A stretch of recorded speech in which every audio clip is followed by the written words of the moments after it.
وہ چیزیں اگر ہر مجلس میں بیان کی جائیں تو لوگ اس کی وجہ سے بے چین ہوں گے، معاملات خراب ہوں گے، فتنے بھڑکیں گے۔ لہذا ہماری یہ ذمہ داری ہے کہ ہم قرآن و سنت کے ان مسائل کو لوگوں کے سامنے بیان کریں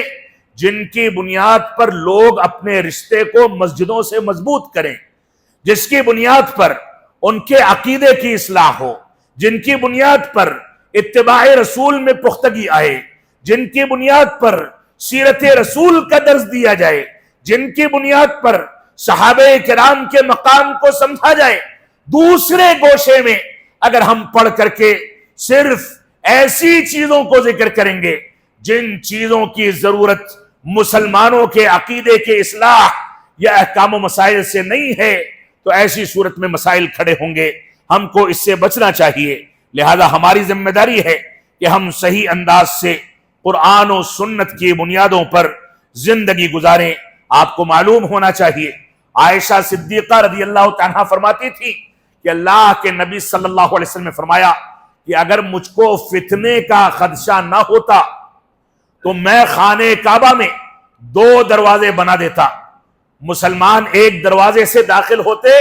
اور دوسرے دروازے سے نکل جاتے، اور غالباً شیخ الاسلام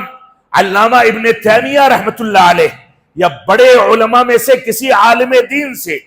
اس وقت کے کسی حاکم نے خانہ کعبہ کو منہدم کر کے نئے سرے سے تعمیر کرنے کے لیے اجازت چاہی اور شرعی رہنمائی چاہی تو انہوں نے فرمایا کہ نہیں، خانہ کعبہ کو لعوبہ نہیں بنایا جا سکتا، یعنی جو آئے گرائے نئے سرے سے بنائے، یہ خانہ کعبہ کے ساتھ کھلواڑ ہے۔ لہذا فتنوں کے دور میں ہماری ذمہ داری یہ ہے کہ ہم حکمت عملی سے کام لیں۔ اسی بنیاد پر اللہ کے نبی صلی اللہ علیہ وسلم نے خانہ کعبہ کے ساتھ چھیڑ چھاڑ نہیں کی، 2 دروازے نہیں بنائے، جبکہ آپ کی حیثیت ایسی تھی کہ آپ ایک حکم جاری کرتے، صحابہ کرام ٹھہر جاتے، بات کو تسلیم کر لیتے، لیکن اس کے باوجود آپ کوئی شوشہ یا کسی انداز کا کوئی بہانہ وہاں نہیں چھوڑنا چاہتے تھے، شیطانی ہتھ کنڈوں کو کامیاب نہیں ہونے دینا چاہتے تھے۔ لہذا ہماری یہ ذمہ داری ہے کہ ہم اس انداز کی حکمت عملی کے مطابق زندگی گزار کر کے مکمل طریقے سے دین اسلام پر عمل پیرا ہوں۔ اور اسی سلسلے کا ایک گوشہ یا ایک فیصلہ یہ ہے کہ صحابہ کرام جب اسلام قبول کرنے میں جدید تھے، نئے تھے، تو اللہ کے نبی صلی اللہ علیہ وسلم نے فرمایا کنتو نہیتکم عن زیارت القبور الا فزوروها، اے لوگو سنو، میں نے تم کو قبروں کی زیارت سے روک دیا تھا، لیکن اب تم قبروں کی زیارت کر سکتے ہو، کیونکہ اللہ کے نبی صلی اللہ علیہ وسلم جانتے تھے کہ صحابہ کرام بت پرستی اور قبر پرستی کے کلچر سے نکل کر کے اسلام میں نئے داخل ہوئے ہیں۔ اگر یہاں پر قبروں کی زیارت کا موقع ملا تو ہو سکتا ہے کوئی غلطی کر جائیں، کوئی بھول ہو جائے، کوئی غلط عقیدے کا حامل بن جائے، لہذا قبروں کی زیارت سے آپ نے روک دیا، اور جب ان کا ایمان پختہ ہو گیا تب قبروں کی زیارت کی اجازت دی گئی۔ یہ بھی مصلحت و حکمت ہے۔ ان چیزوں کا خیال کرنا ہمارے علماء کی بنیادی ذمہ داری ہے۔ فتنوں کے دور میں ہماری 7ویں ذمہ داری یہ ہے کہ مومنوں اور علماء سے وفاداری اور دوستی کا رشتہ قائم کیا جائے، علماء کے ساتھ بدسلوکی نہ کی جائے، علماء کے ساتھ غلط رویہ اختیار نہ کیا جائے۔ جو مسلمان ہیں، مومن ہیں، قرآن و سنت اور فہم سلف کے مطابق چلتے ہیں، ان سے ہمیں نجی طور پر کوئی اختلاف ہو تو وہ اختلاف کنارے کر کے دین کی بنیاد پر ان سے الفت و محبت اور احترام کا رشتہ قائم کیا جائے۔ یہ بھی فتنوں کے دور میں ہمارے لیے ناگزیر ہے، کیونکہ اچھی صحبتیں انسان کو بہت ساری گمراہیوں سے اور بہت سارے فتنوں سے محفوظ کرنے کا ذریعہ ہوتی ہیں۔ ہماری 8ویں ذمہ داری یہ ہے کہ ہم ہندوستان جیسے ملک میں بالخصوص کفار کے ساتھ جو ولا برا کا عقیدہ ہے اس کے تناظر میں تعلقات کو استوار کریں، کفار کے ساتھ دنیاوی امور میں تعلقات کو مضبوط کیا جائے، ان کے حقوق کو علماء کی صحبت میں بیٹھ کر کے سمجھا جائے، کفار کے ساتھ بشری تقاضے سے انسانی بنیادوں پر کون سے امور ہیں جس میں اچھا سلوک کرنے کا حکم دیا گیا، ان چیزوں میں اچھا وتیرہ اختیار کیا جائے، کفار کے کون سے حقوق ہیں ان حقوق کو ادا کیا جائے، ان کے ہاں کوئی بیمار پڑ جائے اس کا تعاون کیا جائے، کوئی کاروبار میں شریک ہو اس کے ساتھ ایمانداری کے ساتھ معاملات کیے جائیں، کوئی ان کا ہمارے پاس آ کر کے اٹھے بیٹھے تو اس کو عزت و تکریم دی جائے، اس کے سامنے دین اسلام کو خوبصورتی کے ساتھ پیش کیا جائے، اس کے ساتھ کہیں غلط رویہ یا جبر اور زبردستی کا رویہ اختیار نہ کیا جائے، بلکہ فتنوں کے دور میں جو کفار و مشرکین یا اہل وطن ہمارے ساتھ زندگی گزارتے ہیں ان کے حقوق کی ادائیگی پر خصوصی توجہ دینا یہ ہماری بنیادی ذمہ داری ہے۔ اس سلسلے میں شریعت اسلامیہ اور منہج سلف ہم کو ولا اور برا کے عقیدے پر ابھارتا ہے، یعنی دنیاوی امور میں کفار و مشرکین سے تعلقات رکھنا یہ درست اور جائز ہے، ان کے ساتھ کاروبار کرنا جائز ہے، ان کے ساتھ معاملات کرنا جائز ہے، ان کے پڑوس میں زندگی گزارنا جائز ہے، ان کی شادی بیاہ میں شرکت کرنا جائز ہے، ان سے معاملات کرنا جائز ہے، لیکن دینی امور میں جہاں ان کے غلط رویوں، غلط عقائد اور کفریہ عقائد کا اثر ہماری نئی نسل پر پڑنے کا خدشہ ہو وہاں ایک فاصلہ بنایا جائے، نئی نسل کی صحیح تربیت کی جائے، تو ولا اور برا دنیاوی امور میں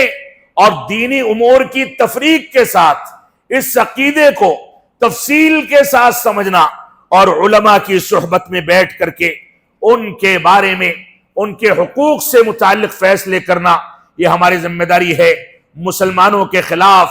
اسلام دشمنی اگر کوئی کرتا ہے تو اس کا ساتھ نہ دیا جائے، بلکہ اس سے کنارہ کشی اختیار کر لی جائے، اس سے بات چیت کر کے معاملات کو حل کرنے کی کوشش کی جائے۔ لہذا ہماری یہ بھی ذمہ داری ہے، ہمارا نواں فریضہ یہ ہے کہ نیک اعمال کا التزام اور اس کا اہتمام کیا جائے۔ نیک اعمال یہ فتنوں کے دور میں انجام دینا بہت مشکل مسئلہ ہے۔ رسول اکرم صلی اللہ علیہ وسلم فرماتے ہیں بادروا بالاعمال فتنا كقطع اللیل المظلم، صحیح مسلم کی روایت ہے کہ فتنوں کا جو اندھیری رات کے مانند آئیں گے، تاریک رات کے مانند وجود پذیر ہوں گے، ان فتنوں کے وجود میں آنے سے پہلے نیک کاموں میں جلدی کر لو، نمازوں کی پابندی کر لو، قرآن و سنت کے علم کو سیکھ لو، کیونکہ یہی چیز تمہاری دنیا کو سنوارنے میں اور آخرت کو سنوارنے میں کام آنے والی ہے۔ لہذا نیک اعمال کا التزام کرنے میں تاخیر نہ کی جائے۔ یہ نہ سوچا جائے کہ جب بوڑھے ہو جائیں گے تو زمین جائیداد بیچ کر کے حج کر لیں گے، یہ نہ سوچا جائے کہ جب ہمارے پیر قبروں میں لٹک جائیں گے تب ہم نکل کر کے مسجدوں میں آئیں گے، معاف فرمائیں گے، بچے سوتے رہیں، بیوی سوتی رہے، ایک بزرگ انسان جو موت کے قریب ہو گیا وہ نکل کر کے بڑے آہستہ سے دروازہ بند کرتا ہے، چابی لے کر کے آتا ہے کہ واپسی میں گھر والوں کو خلل نہ ہو، نماز پڑھ کے بڑی خاموشی کے ساتھ نکل جاتا ہے۔ کھانسی کی تکلیف ہے تو دھیرے سے کھانسے گا کہ بیوی جاگ جائے گی تو نیند میں خلل ہوگا۔ یہاں رب کائنات کے لیے بیدار ہونا ہے، نمازوں کے قیام کے لیے بیدار ہونا ہے، لیکن یہ ہماری زندگی کی مکمل حقیقت ہے کہ گھر کا ایک بزرگ نماز پڑھتا ہے تو ہم سمجھتے ہیں کہ کافی ہے، اور اس کے باوجود یہ توقع رکھتے ہیں کہ ہمارا دین، ہمارا منہج محفوظ رہے گا۔ معاف فرمائیں گے، یہ اتنا آسان کام نہیں ہے۔ ہم کو قرآن و سنت کی جانب رجوع کرنا چاہیے۔ اللہ کے نبی صلی اللہ علیہ وسلم کا فرمان ہے العبادت فی الحرج کا ہجرت الیہ، فتنوں کے دور میں، قتل و غارت گری کے دور میں اللہ رب العالمین کی عبادت کرنے کا مقام ایسے ہی ہے گویا میری جانب کوئی ہجرت کر رہا ہے، میری جانب بڑھ رہا ہے۔ تو اس فتنوں کے دور میں اگر آپ عبادت نہیں کر سکے تو کون سے وقت کا انتظار ہے؟ 10ویں ذمہ داری فتنوں کے دور میں ہماری یہ ہے کہ ہم زبان اور اپنے ہاتھ کا استعمال بہت زیادہ سوچ سمجھ کر کے کریں۔ فتنوں کے دور میں اگر زبان کا یا ہاتھ کا ناجائز استعمال مسلمانوں کے خلاف کیا گیا تو یہ انتشار اور تفرقے کا سبب ہوگا، ہماری کمزوری کی بنیاد ہوگا۔ لہذا ہمیں ان چیزوں سے اپنے آپ کو بچانا چاہیے۔ 11ویں ذمہ داری یہ ہے کہ فتنوں کے دور میں ان افراد کی محفلوں اور صحبت سے اجتناب کیا جائے جو افراد دنیا داری کی چمک دمک میں یا دین سے دوری کی بنیادوں پر زندگی گزارتے ہیں۔ بیڑی سگریٹ پینے والے، نشہ کرنے والے، رات میں عشاء کے بعد سونا محبوب اور بیدار رہنا معیوب ہے، اس کے باوجود نکڑوں پر اپنا وقت گزار کر کے وقت کو ضائع کرنے والے، ایسے لوگ جو وقت کو ضائع کرتے ہیں، ایسے لوگوں کی صحبت سے اجتناب کرنا خصوصیت کے ساتھ فتنوں کے دور میں یہ ہماری ذمہ داری ہے۔ فتنوں کے دور میں ایک ذمہ داری یہ ہے کہ فتن اور فتنوں سے متعلق جو احادیث ہیں ان کو حالات حاضرہ پر تطبیق نہ دی جائے۔ یہ نہ کہا جائے کہ اللہ کے نبی صلی اللہ علیہ وسلم نے اسی دور کے بارے میں تعیین کے ساتھ یہ فرمایا تھا کہ ایسا ہوگا پھر ایسا ہوگا۔ یہ تعیین کے ساتھ لوگوں کے سامنے بیان کرنا یہ لوگوں کو خوف و ہراس میں ڈالنے کے مرادف ہے، اور اس کی بنیاد پر لوگ دین سے دور ہوتے ہیں، اکتا جاتے ہیں، شریعت کے احکامات کا انکار کر دیتے ہیں۔ یہ فتنوں کی جو روایتیں ہیں یہ عبرت حاصل کرنے کے لیے احادیث میں ذکر کی گئی ہیں۔ اللہ کے نبی صلی اللہ علیہ وسلم کی نبوت کی صداقت کو بیان کرنے کے لیے بیان کی گئی ہے، لہذا اس کو اسی مقصد کے تحت ہم سمجھیں اور اسی پر چلیں۔ ہماری ایک ذمہ داری یہ ہے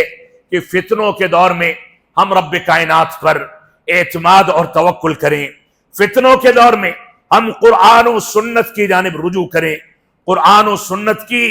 وہ تعلیمات جو منہج سلف کے مطابق ہمارے علماء نے ذکر کی ہیں، ان علماء کو آپ فالو کریں، ان کی پیروی کریں، ان کی صحبت اختیار کریں۔ اور میں علماء کرام سے اس بات کی اپیل کروں گا کہ مسجدوں میں کم از کم ہفتے میں ایک بار خطبہ جمعہ کے علاوہ ایسے علمی درس کا اہتمام کیا جائے جن علمی دروس میں شیخ الاسلام علامہ ابن تیمیہ رحمت اللہ علیہ، علامہ ابن القیم رحمت اللہ علیہ اور ان کے منہج پر کام کرنے والے دوسرے وہ علماء جو آج تک ان کے منہج کی ترویج کر رہے ہیں، جو منہج خالص قرآن و سنت اور صحابہ کرام کا منہج ہے، ان کی کتابوں اور ان کے اقوال کی ترویج اور اس پر مشتمل دروس کا اہتمام کرنا یہ ہمارے علماء کی ذمہ داری ہے، اور ہمارے نوجوانوں کی ذمہ داری ہے کہ ایسے علماء سے جڑیں، ان کے دروس کے اہتمام سے فائدہ اٹھائیں، ان سے عبرت حاصل کریں، ان سے نصیحت پکڑیں۔ یہی فتنوں کے دور کا واحد حل ہے کہ ہم علمی دروس کا، علمی متون کا اہتمام کر کے اپنے آپ کو ان دروس کے ساتھ منسلک کر دیں۔ رب کائنات ہم کو ان باتوں کی توفیق عطا فرمائے۔ ہم جب تک جئیں تب تک اسلام پر جئیں، جب ہمارا خاتمہ ہو تو ایمان پر ہو۔ وصلی اللہ علی نبینا محمد وعلی آلہ وصحبہ وسلم۔ والسلام علیکم ورحمۃ اللہ وبرکاتہ۔